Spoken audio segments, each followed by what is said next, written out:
ನಮಸ್ತೆ. ನಾನಿವತ್ತು ಕುಂಬಳಕಾಯಿ ಮಸಾಲ ಅಕ್ಕಿ ರೊಟ್ಟಿ ಮಾಡೋದು ಹೇಗೆ ಅಂತ ತೋರಿಸ್ತಾ ಇದ್ದೀನಿ. ನನ್ನ ಚಾನಲ್ ಇನ್ನೂ ಸಬ್ಸ್ಕ್ರೈಬ್ ಮಾಡ್ಕೊಂಡಿಲ್ಲ ಅಂದರೆ ಪ್ಲೀಸ್ ಸಬ್ಸ್ಕ್ರೈಬ್ ಮಾಡ್ಕೊಳ್ಳಿ, ಸಪೋರ್ಟ್ ಮಾಡಿ. Thank you. ನಾನಿವತ್ತು ಕುಂಬಳಕಾಯಿನ ತೊಗೊಂಡಿದ್ದೀನಿ ರೊಟ್ಟಿಗೆ.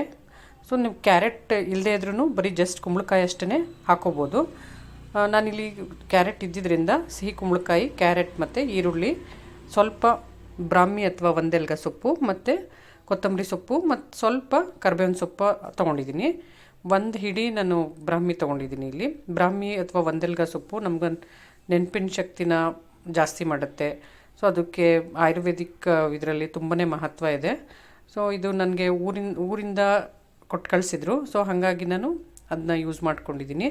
ನೀವು ಅಕಸ್ಮಾತ್ ಸಿಕ್ಕಿದ್ರೆ ಅದನ್ನು ಯೂಸ್ ಮಾಡ್ಕೊಳ್ತಾ ಇರಿ. ಇಲ್ಲ ಅಂತಂದರೆ ಅದ್ರ ಬದಲಾಗಿ ನೀವು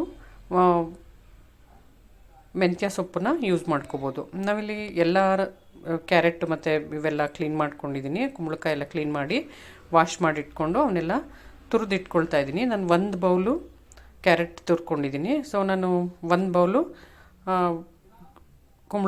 ಸಿಹಿ ಕುಂಬಳಕಾಯಿನ ತುರಿದಿಟ್ಕೊಂಡಿದ್ದೀನಿ. ಸೊಪ್ಪೆಲ್ಲ ಸಣ್ಣದಾಗಿ ಹೆಚ್ಚಿಟ್ಕೊಂಡಿದ್ದೀನಿ ಮತ್ತು ಈರುಳ್ಳಿನೂ ಕೂಡ ಕಟ್ ಮಾಡಿ ಇಟ್ಕೊಂಡಿದ್ದೀನಿ. ಸಿಹಿ ಕುಂಬಳಕಾಯಿನೇ ನೀವು ಇಲ್ಲಿ ಮೇಯ್ನಾಗಿ ತೊಗೋಬೋದು, ಕ್ಯಾರೆಟ್ ಸ್ಕಿಪ್ ಮಾಡಿ.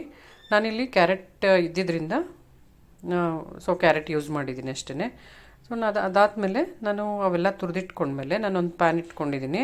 ಒಂದು ಪಾತ್ರೆನ ಇಟ್ಕೊಂಡು ಅದಕ್ಕೆ 1 ಗ್ಲಾಸ್ ನೀರು ಕಾಯಕ್ಕಿಟ್ಟಿದ್ದೀನಿ.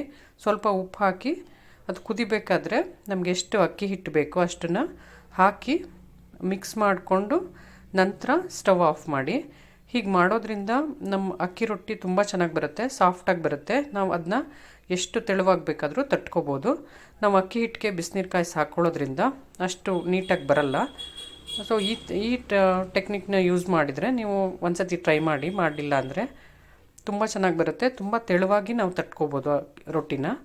ಸೊ ಇದಕ್ಕೆ ನಾನು ಈ ರೊಟ್ಟಿಗೆ ಒಂದು ಕಡಲೆಬೀಜದ ಚಟ್ನಿ ಮಾಡ್ತಾಯಿದ್ದೀನಿ. ಅದಕ್ಕೆ ಕರಿಬೇವಿನ ಸೊಪ್ಪು, 4-5 ಒಣಮೆಣಸಿನ್ಕಾಯಿ, ಬೆಳ್ಳುಳ್ಳಿನ ಹುರ್ಕೊಂಡಿದ್ದೀನಿ ಮತ್ತು ಕಡಲೆಬೀಜ ಕೂಡ ಹುರ್ಕೊಂಡು ಇಟ್ಕೊಳ್ತಾ ಇದ್ದೀನಿ. ಸ್ವಲ್ಪ ಉಪ್ಪು ಮತ್ತು ಕಾಯಿ ಹಾಕಿ ರುಬ್ಕೊಳ್ತೀನಿ ಇದನ್ನು.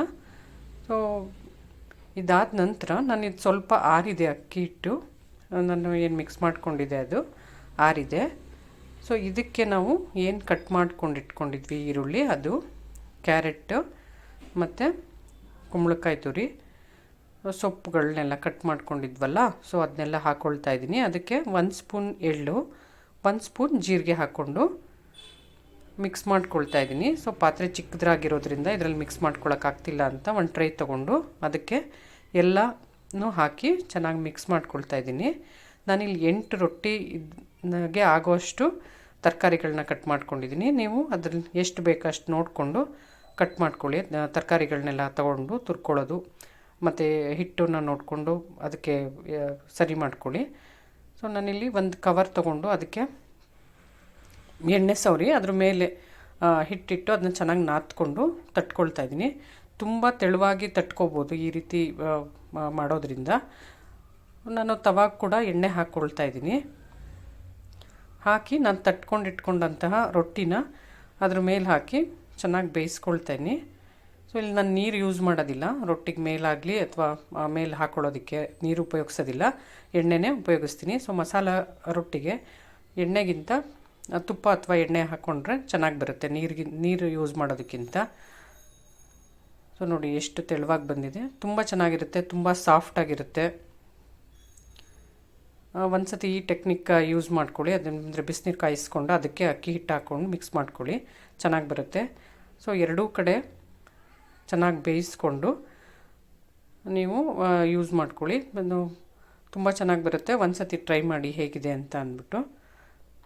ಇದು ಅಕ್ಕಿ ರೊಟ್ಟಿನ ಚಟ್ನಿ ಅಥವಾ ತುಪ್ಪದ ಜೊತೆ ಚೆನ್ನಾಗಿರುತ್ತೆ. ನೀವು ಪಲ್ಯ ಅಥವಾ ಗೊಜ್ಜು ಆ ಥರದಕ್ಕಿಂತ ಚಟ್ನಿ, ಕಾಯಿ ಚಟ್ನಿ ಜೊತೆ ತುಂಬ ಚೆನ್ನಾಗಿರುತ್ತೆ. ಸೊ ಕಾಯಿ ಚಟ್ನಿನೇ ಮಾಡ್ಕೊಳ್ಳಿ. ತರಕಾರಿ ಸೊಪ್ಪು ಎಲ್ಲ ಇದರಲ್ಲೇ ಇರೋದ್ರಿಂದ ಕಾಯಿ ಚಟ್ನಿನೇ ಇದಕ್ಕೆ ಒಳ್ಳೆ ಕಾಂಬಿನೇಷನ್ನು.